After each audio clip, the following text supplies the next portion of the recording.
에스더 1장 9절부터 마지막 절 22절까지 우리 다 같이 한 목소리로 9절부터 22절까지 읽겠습니다. 왕후 아스리도 아수르의 왕궁에서 부녀들을 위하여 잔치를 베푸니라. 제7일에 왕이 중이 일어나서 어전넷이 무흐만과 비스다와 하르보나와 빅다와 아박다와 세달과 가르가스 7사람을 명하여 왕후 아스테를 청하여 왕후의 면류관을 정지하고 왕의 앞에 나오게 하여 그 아리따움을 뭇 백성과 방백들에게 보이게 하라 하니 이는 왕후의 용모가 보기에 좋음이라. 그러나 왕후 아스티가 내시에 전하는 왕명을 조차 오기를 싫어하니 왕이 진노하여 중심이 불붙는 듯 하더라. 왕이 사례를 아는 박사들에게 묻되 왕이 규례와 법률을 아는 자에게 묻는 전례가 있는데 때 왕에게 가까이 하여 왕의 기색을 살피며 나라 첫 자리에 앉은 자는 바사와 메대의 7방백 곧 가르스나와 세달과 아드마다와 다시스와 메레스와 마르스나와 무무간이라. 왕후 아스티가 내시에 전하는 아수르의 왕의 왕명을 좋지 아니하니 규례대로 하면 어떻게 처치할꼬? 무무간이 왕과 방백 앞에서 대답하여 가로되 왕후 아스티가 왕에게만 잘못할 뿐 아니라 아수르 왕의 각도 방백과 뭇 백성에도 잘못하였나이다. 아수르 왕이 명하여 왕후 아스티를 청하여도 오지 아니하였다 하는 왕후의 행위의 소문이 모든 분에게 전파되면 저희도 그 남편을 멸시할 것인지 오늘이라도 바사와 메대의 기부인들이 왕후의 행위를 듣고 왕의 모든 방백에 그렇게 말하니 멸시와 분노가 많이 일어나리이다. 왕이 만일 선히 여기실진데 와스티로 다시는 왕 앞에 오지 못하게 하는 조서를 내리되 바사와 메대의 법률 중에 기록하여 변역함이 없게 하고 그 왕위의 위를 저보다 나은 사람에게 주소서. 왕의 조서가 이 광대한 전국에 반포되면 귀천을 물어나고 모든 부녀가 그 남편을 존경하리이다.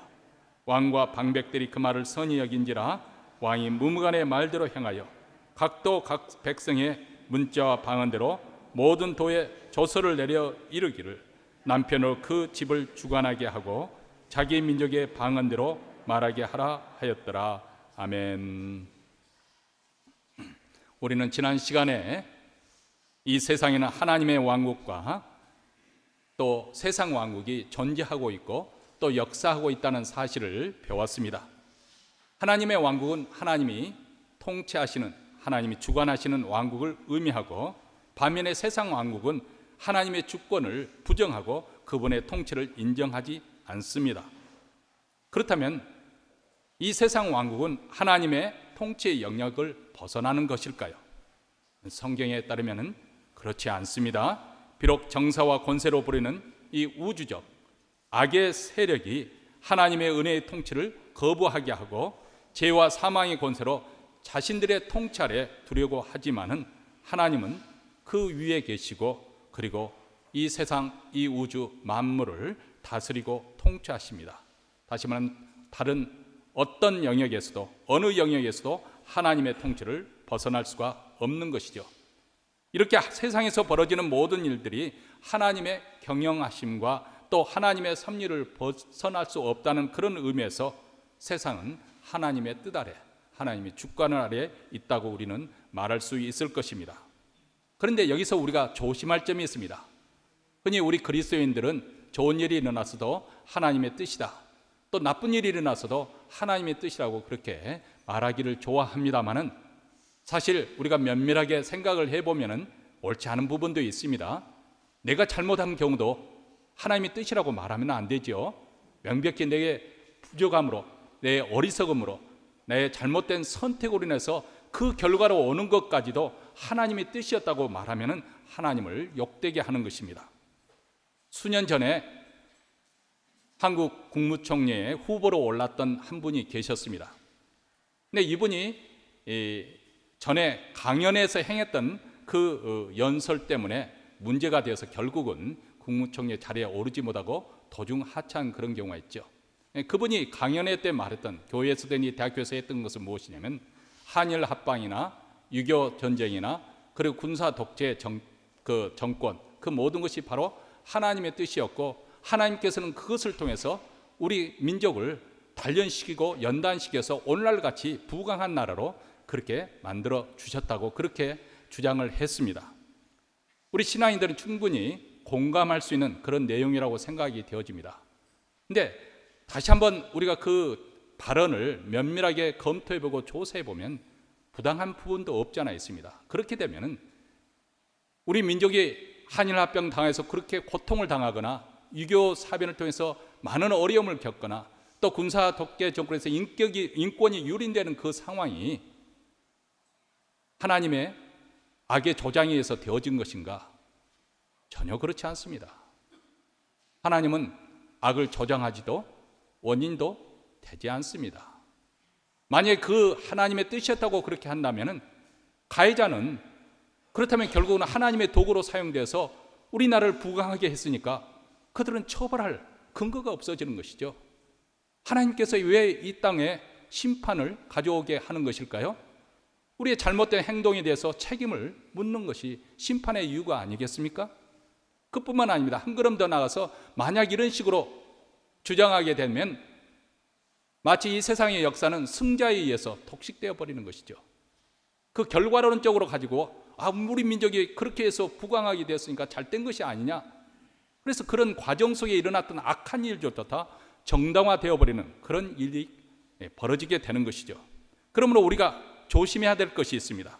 하나님의 뜻이다, 하나님의 주권이라고 할 때 이 세상에서 벌어지고 있는 그 모든 것이 하나님의 뜻에서 의해서만 다 일어나는 것이 아니라는 것입니다. 악과 죄의 원인자가 우리 하나님은 아니십니다.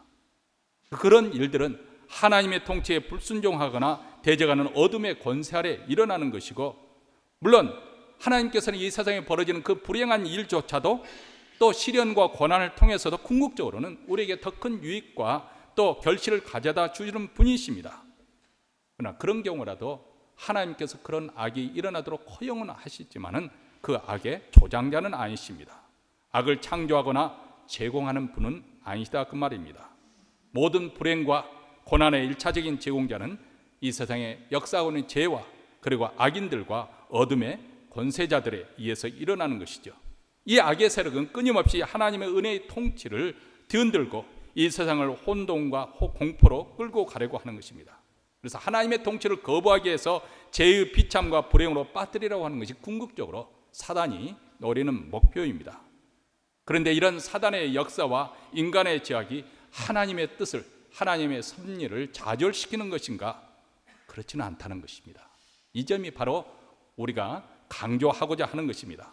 오히려 저들의 불순종을 통해서, 저들의 하나님을 대적함을 통해서 하나님께서는 더 높은 차원에서 그것을 통해서 하나님의 뜻을 세워가신다는 것입니다.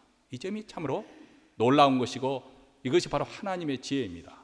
가령 예수님께서 십자가에 못 박혀 죽으신 것은 그 당시 대제사장을 비롯하는 그 당시 종교 지도자들의 악의에 의해서, 그리고 그 당시에 무고한 줄 알면서도 자기 자리 보전을 위해서 그것을 묵과했던 그 당시 통치자에 의해서 예수님은 십자가에 못 박혀 죽으셨습니다.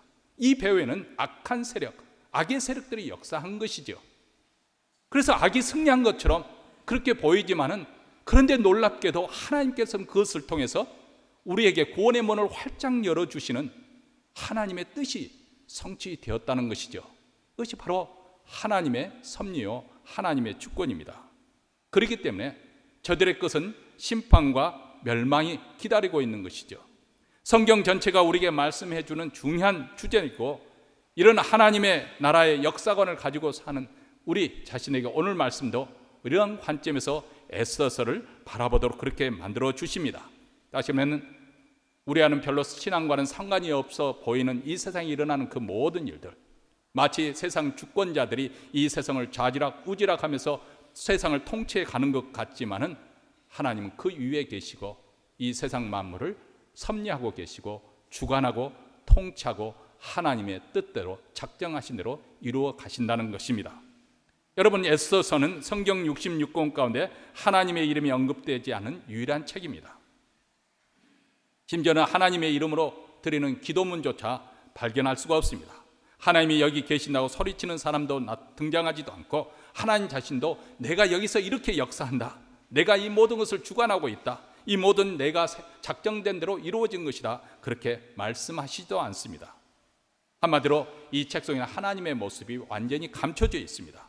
그러나 이 에스더들을 우리가 공부하면서 그 책을 읽고 나면은 에스더에 등장하는 모든 사건의 배후에는 하나님께서 섭리하고 계시고 우리 하나님께서 역사하고 계시다는 것을 우리에게 증언을 해주고 있는 것이죠. 그 어떤 책보다도 생생하게 하나님이 살아계셔서 우리 역사 가운데, 우리 삶 속에, 그리고 우리 인생 가운데 주관하고 계시다는 것을 말씀을 해줍니다. 사실 우리 모두는 앞일을 모르기 때문에 답답해합니다. 때로는 뛸 듯이 기뻐하다가도 쉽게 절망하는 이유가 바로 앞일을 예측할 수 없기 때문에 그렇습니다. 하나님께로부터 복을 받은 것처럼 보이면 기뻐하다가도 또 그분의 징계를 받는 그런 순간 금세 기가 꺾이는 것이 우리 인생입니다. 슬퍼하고 탄식하고 괴로워하며 울부짖습니다. 그런데 우리는 이렇게 상황에 의해서 이랬다 저랬다 변덕을 부리며 휘둘리지만은 우리 하나님은 이런 상황에서도 변함이 없으십니다. 회전하는 그림자도 없으신 분이 우리 하나님이십니다.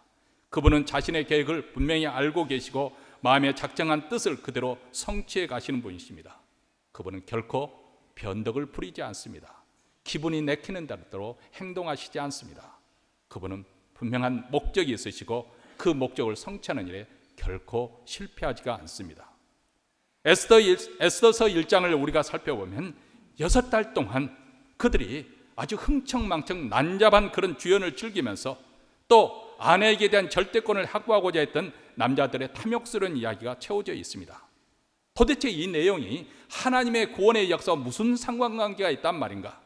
또 이 이야기의 주인공이 되는 에스더와 어떻게 연결이 된단 말인가? 물론 그렇습니다. 상관이 있습니다. 신앙과 전혀 상관이 없는 이 페르시아 제국의 왕에 일어난 그 부부 사이에 일어난 그 문제고 또 한 왕국 안에서 일어난 문제이지만 여기에도 하나님은 신비롭게 역사하고 계시고 섭리하고 계시다는 것을 우리에게 보여주는 것이죠. 여기 등장하는 모든 인물들은 각자의 욕망과 욕심에 따라서 자신의 일을 하고 있습니다. 전혀 하나님의 역사와 상관없는 것처럼 무관한 것처럼 보이지만은 그러나 이러한 사건의 모든 배후 속에 우리 하나님의 섭리가 작용하고 있습니다. 그 이유는 왕후 와스디의 폐위가 자연스럽게 에스더의 등장으로 이어지기 때문에 그렇습니다. 그 당시 바벨론의 포로로 끌려와서 그 후예인 에스더, 소수민족인 유대인에 불과한 그 에스더가 어떻게 왕궁의 왕후까지 그 자리에 오를 수 있게 되었을까? 그것은 바로 오늘 1장에 등장한 대로 왕궁 안에 일어난 그 사건이 연관이 있기 때문에 그렇습니다. 왕의 포고령이 자신의 에스더의 삶을 어떻게 바꾸는지 에스더는 꿈에도 상상조차도 할 수 없는 그런 일이었습니다. 그녀는 우리처럼 단지 일상생활을 반복하며 살았을 뿐입니다. 아침에 일어나면 또 단장을 하고 또 직장에 가서 일을 하고 돌아와서 씻고 또 밥을 먹고 잠자리에 드는 이런 일을 반복적으로 했던, 어제 아침에 떨었던 그 태양빛을 맞으며 오늘도 동일하게 그 태양빛을 맞아 하루 일과를 시작했을 뿐입니다. 그런데 어느 날 그녀는 역사의 한 무대 중앙에 등장하게 된 것이 얼마나 놀랍고 신비롭습니까? 오늘 말씀 제10절로 들어가 봅니다. 제7일에 왕이 중히 일어나서 이렇게 시작하고 있습니다. 제7일째 되는 날은 잔치의 마지막 날을 말하는 것이죠. 그동안 고관 대작들과 함께 6개월 동안 흥청망청 잔치를 벌였습니다.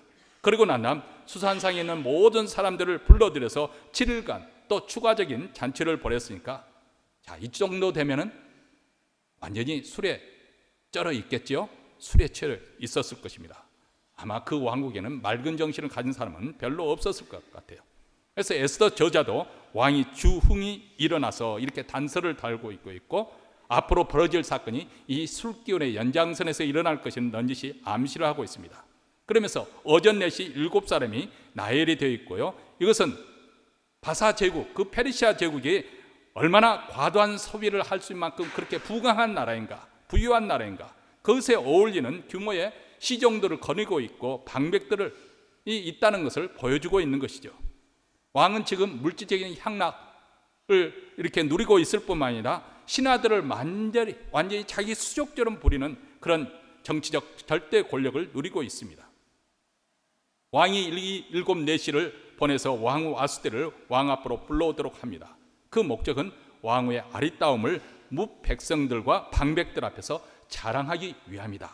그렇게 말합니다. 다시 말하면 잔치를 통해서 지금 왕실의 위엄을 나타내 보이고 또 자신이 가지고 있는 부를 자랑한 것처럼 이제 자신의 또 하나의 자랑거리가 있는데 그것은 바로 자신의 자랑거리 소유물이자 전시품인 왕후 와스티를 불러온 것입니다. 왕후 와스티는 당시에는 전혀 그런데 상상할 수도 없는 그런 반응을 보입니다. 그 문화 속에서는 왕의 말이라고 하는 것은 절대적인 권위를 가진 그런 법입니다. 그런데 그 왕의 명령을 거절합니다. 왕의 명령을 거부함으로써 아수르의 왕을 한 나라의 절대 권력자로서 보는 것이 아니라 단지 평범한 한 남편, 제비로 취급을 한 것이죠. 이것은 모든 고관과 귀빈들 앞에서 왕을 대단히 당황스럽게 하는 그런 사건이었습니다. 왜 왕후 와스대가 왕의 명령을 거절했는지 에스더는 그 이유에 대해서 설명해 주지 않습니다. 저자가 그것을 언급하지 않는 이유는 와스대의 그 판단 기준이 옳으냐 그러냐 불필요한 논쟁에 빨려드는 것을 방지하기 위해서, 다시 말하면 저자가 말하고자 하는 그 논점의 초점이 흐려지는 것을 원치 않았기 때문일 거라고 생각이 되어집니다. 그런데 이 왕후 와스대의 행위는 전체 이야기에 비추해 보면 상당히 중요한 역할을 하고 있습니다. 그 이유는 에스더의 행동과 대조적으로 보이기 때문에 그렇습니다. 와스대는 왕 앞에 나오지 않음으로써 폐위를 당하지요. 그런데 나중에 왕후가 된 에스더는 왕으로부터 부르심을 받지 않았음에도 불구하고 그 당시 왕의 법에 의하면 부름을 받지 않은 자가 왕 앞에 선다는 것은 자칫하면 죽음을 의미합니다. 그런데 이 에스더가 내가 죽으면 죽으리라 그런 각오를 가지고 왕 앞에 서는, 그래서 그 결심으로 나가서 자신과 자신의 민족을 구하는 그 행위와 대조적으로 보이기 때문에 그렇습니다. 왕후 와스대가 왜 왕의 명령을 거절했는지 우리는 알지 못합니다. 그러나 그녀의 거부로 말미암아서 그녀는 역사의 무대에서 사라지고 말지요. 폐위가 이루어집니다. 에스더는 자신이 죽을 수도 있는 그런 위험한 사지에 죽으면 죽으리라는 그런 각오를 가지고 부르심을 받지 않은 자리로 나가 자신의 민족을 구원합니다. 이것이 나중에 에스더의 그 줄거리에서 대조적으로 나타나는 부분입니다. 자, 어쨌든 아내의 일로 왕이 진노를 해서 중심이 불붙는 듯 하였다고 그렇게 표현을 해주고 있습니다. 그리고 분노 왕이 이 사건을 어떻게 처리할지 몰라서 사례를 아는 박사들에게 규례와 법률이 어떠한지 자문을 구하지요. 15절 있는 말씀입니다.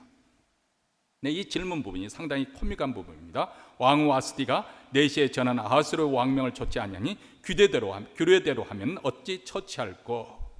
지금 왕과 왕후 사이에 일어나는 사건조차도 왕국의 규례대로 처리해야 되는 이 페르시아 제국의 고도한 그 어떻게 보면 규례주의, 법률주의, 이것을 지금 보여주고 있는 것이죠. 그리고 이러한 사소한 사건 하나마저 부부만져도 해결하지 못해서 그 당시 고관 대작들에게 의뢰하는 아주 무능한 왕이자 남편의 모습을 보여주고 있습니다. 10절에 일곱 내시의 이름이 소개되었듯이 14절에는 일곱 방백의 이름이 나열되고 있습니다. 여러분, 권력이라는 것은 그때나 지금이나 마찬가지입니다. 최고 권력자가 누가 가까이 있는가, 이 권력자의 간격, 거리에 달려있다고 말을 합니다. 소위 최고 권력자를 얼마나 가까이 모시는가에 따라서 실세가 결정되는 것이죠. 이 일곱 방백들은 거대한 바사 제국의 첫 자리에 앉은 자로서 대단한 권세를 가지고 있는 자들입니다. 천하를 이 왕의 밑에서 호령하는 자들입니다. 그런데 그들을 어떻게 지금 에스더서에서는 소개하고 있습니까? 14절을 보시기 바랍니다.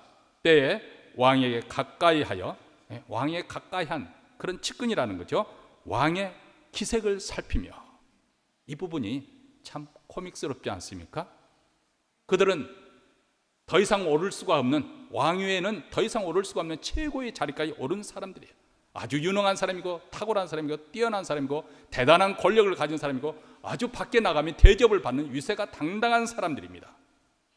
그들의 역할은 공정하게 법률과 규례를 다뤄함에도 불구하고, 그런데 그들의 답변은 이미 객관성을 상실한 답변을 내볼 수밖에 없는, 다시 말하면 왕의 비유를 맞추는 사람들이었다는 것을 지금 이렇게 표현을 하고 있죠. 왕의 기색을 살피는 사람이다. 방백죽 하나인 무무간이 왕의 기색을 살핀 후에 거창한 제안을 합니다.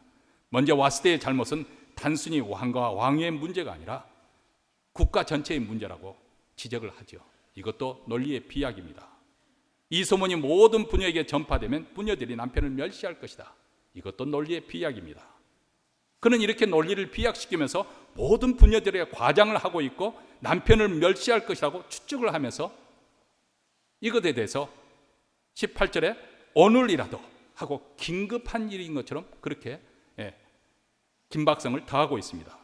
지금 일어난 일로 당장이라도 이 일로 말면서 바사와 메대의 기부인들이 왕후의 행위를 듣고 일어나서 멸시와 분노가 많이 일어날 것이다.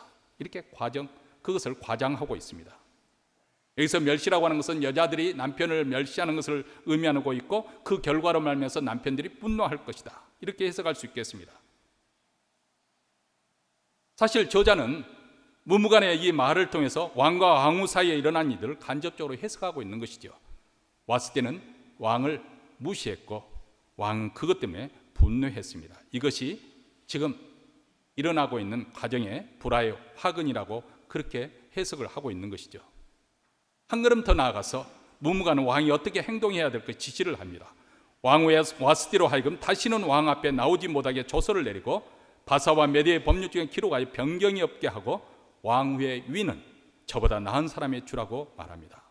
그러면서 계속해서 20절에 보면 왕의 조서가 광대한 전국에 반포되면 귀천을 막론하고 모든 부녀들이 남편들을 존경하리다. 이렇게 결론을 맺습니다. 자, 이 조서의 의도는 간단합니다.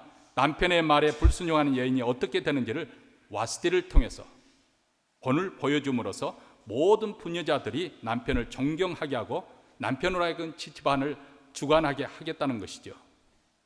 자, 이것은 우리가 한 걸음 조금 뒤로 물러서서 지금 진행되고 있는 이 일을 분석을 해보면 참 유머와 풍자가 넘쳐나지 않습니까? 엄중한 왕의 법으로서 아내의 존경을 얻으려고 하는 이 바사 제국의 그 발상, 얼마나 웃기는 이야기입니까?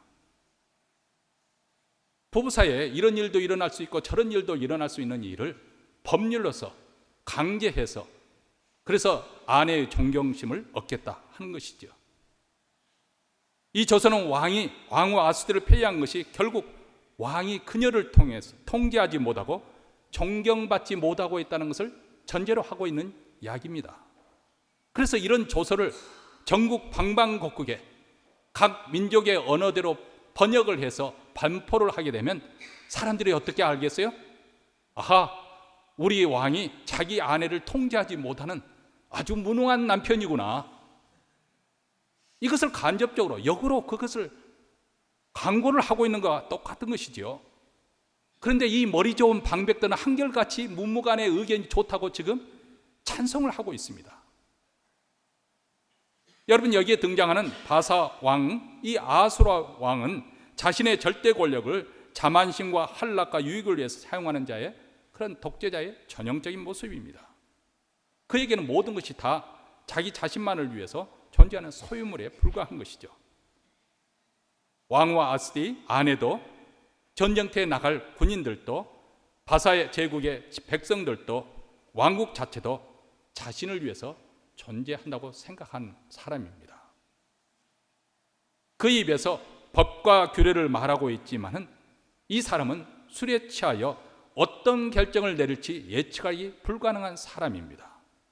그리고 정작 그 결정을 내리는 자는 왕 자신도 아닙니다. 자기 자신을 둘러싸고 있는 사람들에 의해서 그들의 의견에 의해서 자기 부부간의 일이 결정되고 있습니다. 그들은 왕의 안색에 맞춰서 그럴듯하게 의견을 내고 가장 기분을 잘 맞추는 견해가 법으로 채택되는 우스꽝스러운 일들이 벌어지고 있습니다. 결국 에스더서 1장에서 보여주는 아수르의 왕은 무능한 자이고 약하고 불완전한 폭군에 불과한 자고 절대 권력을 휘두르는 위험한 곳이 바로 바사 제국이라는 것을 보여주고 있는 것이죠. 지뢰가 언제 터질 줄 모르는, 문제가 다분히 많은 왕국입니다.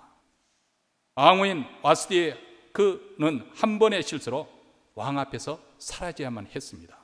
그렇다면 왕 앞에 누가 안전을 보장받을 수 있겠습니까? 이것이 왕실에서 일어난 일들이죠. 우리 권사님들이 좋아하는 연속 사극에서 상감마마 통초가시 없어서,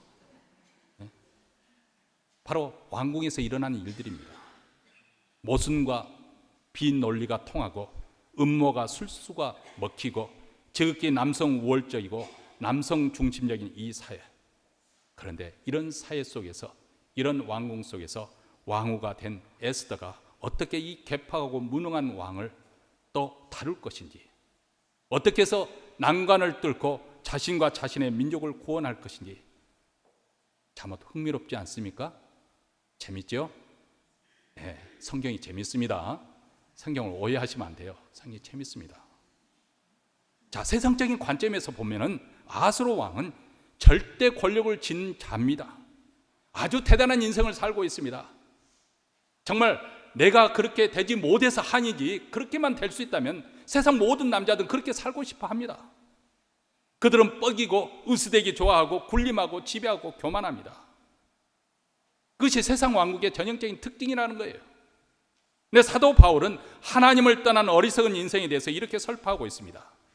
저희 청명이 어두워지고 저희 가운데 있는 무지함과 저희 마음이 굳어짐으로 말미암아 하나님의 생명에서 떠나 있도다. 저희가 감각 없는 자가 되어 자신을 방탕에 방임하여 모든 더러운 것을 욕심으로 행하되, 하나님께서 우리 인생을 창조하실 때는 하나님의 형상에 따라 아주 존귀한 자로 만드셨습니다. 만물의 영장으로 특별한 위치에 두셔서 이 만물을 다스릴 수 있는, 하나님을 대행해서 다스릴 수 있는 그런 통치권까지 허락해 주셨습니다. 이 말은 우리 인간이 환경에 의해서 좌지우지되고 환경에 의해서 기분에 따라서 좌지우지되는 그런 사람이 아니라는 것입니다. 그런데 우리 인생이 타락하고 범죄하게 되니까 타락의 결과 가장 무섭고 비참한 것이 무엇이냐? 우리의 인간의 이해와 총명이 어두워져서 영적 흑암 속에 살고 있다는 거예요. 이것이 비극적인 일입니다. 세상에서 소위 잘 나가는 사람들, 그들은 자기들의 인생이 가장 성공적으로 잘 살고 있다고 생각합니다. 예수님께서 분명히 우리에게 말씀하셨어요.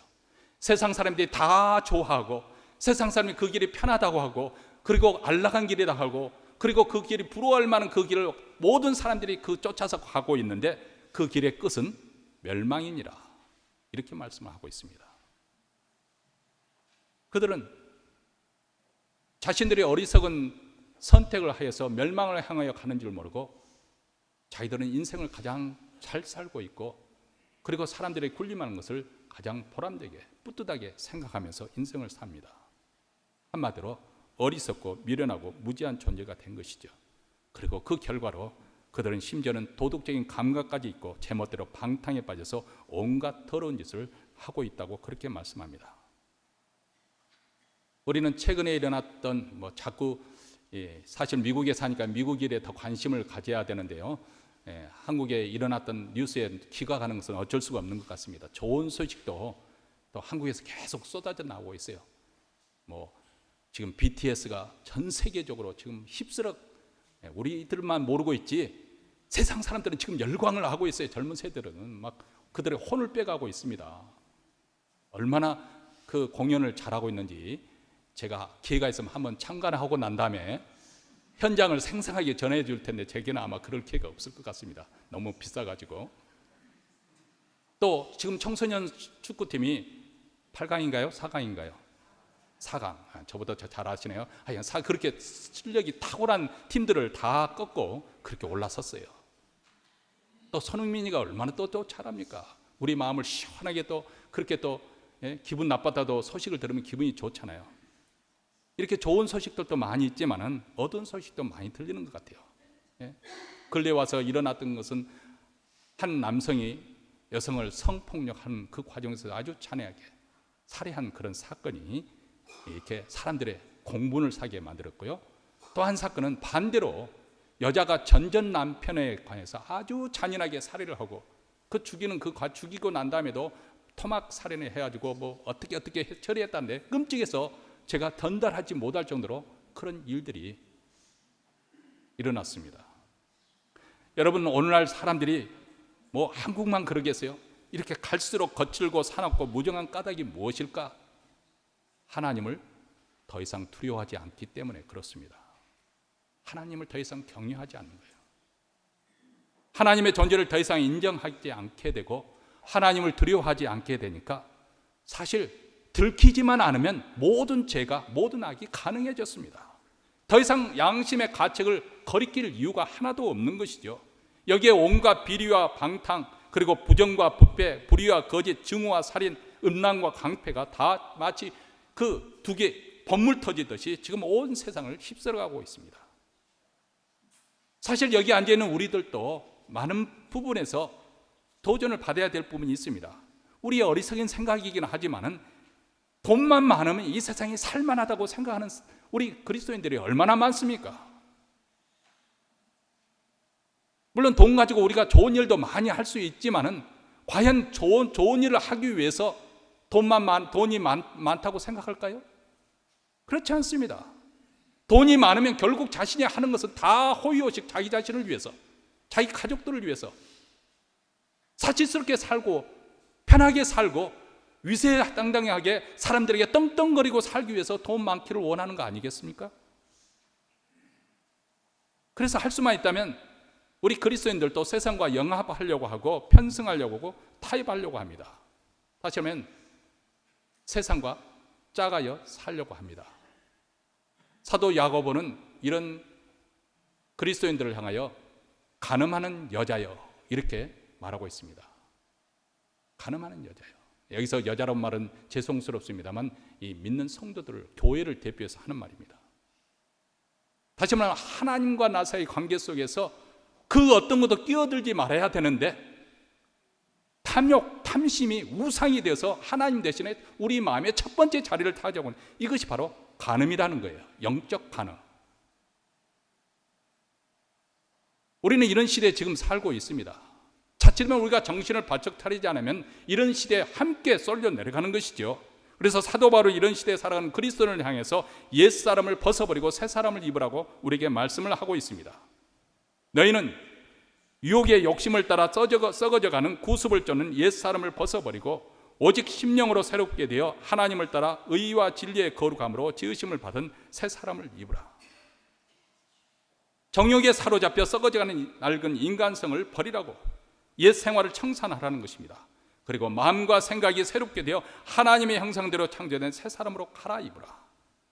바로 이것이 세례의 의미입니다. 우리가 세례받는 그 세례 의식의 의미가 옛 사람은 죽고 새 사람으로 입는다는 것입니다. 이것이 바로 하나님 나라에 사는 사람들의 모습입니다. 어둠의 권세를 떠나 어둠의 영역을 떠나서 그리스도의 그 대속의 죽음으로 인해서 우리가 은혜의 왕국에 들어가게 되었습니다. 더 이상 우리는 허망한 일을 도모하지 않습니다. 더러운 정욕과 충동에 사로잡히지 않습니다. 더 이상 우리는 하나님께서 주시는 물질과 시간을 허망한 일로 낭비하지 않습니다. 오히려 하나님께 주시는 그 생명력으로 인해서 일생을 두고 선한 열매를 맺어가는 인생을 살게 됩니다. 이것이 바로 그리스도인의 삶의 모습입니다. 이들은 바로 하나님의 복을 받은 자들입니다. 하나님의 은혜 가운데 있습니다. 하나님의 보호하심 속에 있습니다. 비록 이 땅에 살지만은 하나님의 통치 속에 살고 있고 그들은 이미 하나님 나라에 들어간 사람들입니다. 에스더서는 우리에게 아하스로 왕의 잔인함에도 불구하고 모든 것이 하나님의 섭리 가운데 있다는 사실을 말씀해 주고자 하는 거죠. 다시 말하면 우리가 이 세상에 살면서 자칫하면 이 하나님의 통치를 깜빡 잊어버리고 세상 사람, 그 세상 살아가는 법, 그런 처세술에 따라서 그런 유행에 따라서 그런 시대적인 정신을 쫓아서 사는 우리에게 우리가 살고 있는 일상생활에 하나님 일과는 상관은 없어 보이지만 아주 밀접한 관계에 있다는 것을 우리에게 보여주고 있습니다. 6달 동안 난잡한 주연을 즐기면서도 또 아내에 대한 절대권을 행사하고자 했던 그 남자들의 탐욕스러운 태도, 또 이에 굴하지 않고자 굴하지 않고자 대항했던 와스디, 이로 인해서 폐위되어 공석이 된 왕후 자리, 이 일련의 사건이 무엇을 의미하는 것일까? 광대한 바사 제국에 흩어져 살고 있던 하나님의 백성들, 남은 자들을 구원하기 위한 하나님의 섭리 가운데 이 일들이 진행되고 있다는 것입니다.